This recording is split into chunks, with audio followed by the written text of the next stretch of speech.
C'est aujourd'hui que pourra avoir lieu le vote concernant le projet de loi 137 sur les droits parentaux du côté de l'Assemblée législative, parce que ça fait déjà plus de 30 heures que les débats ont lieu depuis lundi du côté de l'Assemblée par rapport à ce dossier.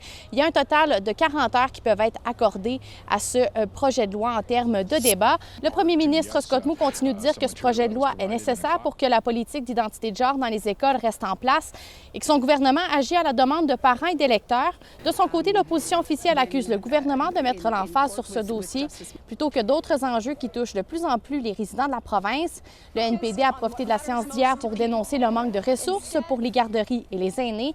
Les débats entourant le projet de loi 137 se poursuivent aujourd'hui. C'est ce week-end qu'aura lieu le Symposium des parents 2023 de l'Association des parents fransaskois. Cette année, le thème est « Parents, partenaires incontournables en éducation ».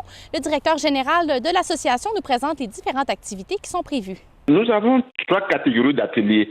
D'abord, les ateliers parentaux qui sont destinés aux parents, aux membres de l'APF et également aux partenaires de l'APF.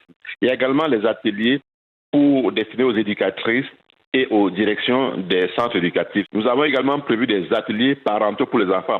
Le symposium aura donc lieu ce samedi du côté du pavillon secondaire de l'école Monseigneur de Laval à Regina. Une nouvelle initiative est mise sur pied pour améliorer la sensibilisation à la vitesse dans les zones scolaires. C'est le résultat d'un partenariat entre la ville de Regina, CAA, la police de Regina et les écoles publiques. Dans le cadre d'un nouveau programme, des étudiants patrouilleurs vont porter des sacs à dos munis de radars intégrés qui vont afficher la vitesse des conducteurs.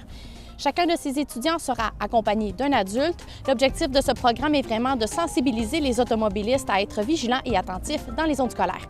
Donc, pour connaître tous les détails concernant l'actualité d'aujourd'hui, je vous invite à télécharger notre application mobile Radio-Canada Info. Je vous souhaite de passer une très belle journée.